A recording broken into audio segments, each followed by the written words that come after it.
Nežinau, Mauzeri, tie mūsų naujieji verslininkai, kapitalistai, visi šitie, nežinau, tik tai liūdėsi ant Lietuvos užneša.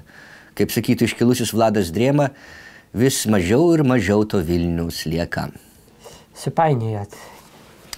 Vis daugiau ir daugiau to dingusio Vilniaus, norėjot pasakyti. Vis daugiau ir daugiau to dingusio Vilniaus, norėjau pasakyti. Jūs, kai Drėmą cituoja, tai prašau taip tiksliau cituoti. Kas pradingo?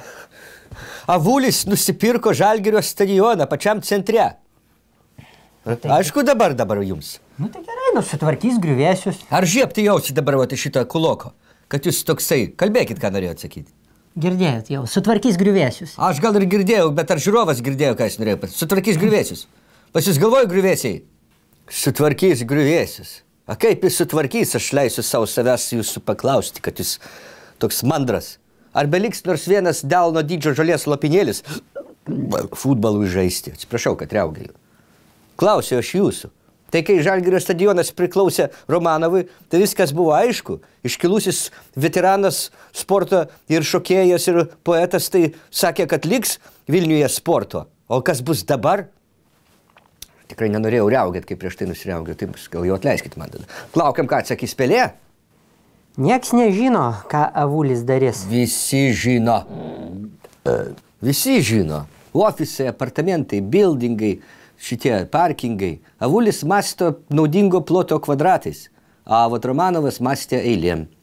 Blembačka, aš atsimenu. Su tėvu Žalgirio stadiono pietų, toj pietiniai tribūnai. Rėkiam savo dainuojam. Što za mūsarnaja jama, eta Kievo Dinamo. Ne? Arba vat naujausiais laikais žaidžia europiečiai su lietuviais. Ne? O mes iš pietų tribūnos su draugais, reiškia, pasidarę bežonių veidus ir rėkaujam.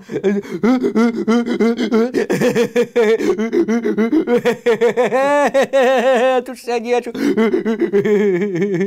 Tai va, čia kultūros dalis buvo. O dabar kur tu čia parėkausi kaip bežionė ofise arba buildinge? Tai iš karto apsauga išneš už tokius parėkaujimus. Nu, Vilniaus valdžia žada atstatyti stadioną prie Akropolio.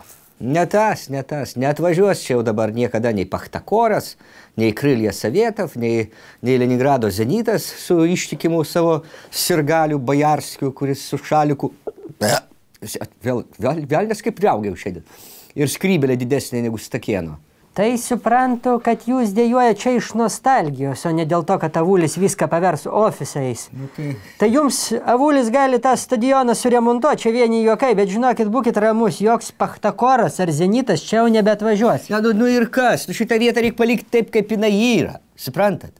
Suprantat, kad, pavyzdžiui, Egipte, Kaire, irgi yra verslininkų visokių, kurie vis tiek neliečia piramidžių. Suprantat? O čia reikia taip ir palikti, kaip kokį Sfinksą ar Lazorą. Liuksoras. Liuksoras. Yra toks. Aišku, jums dabar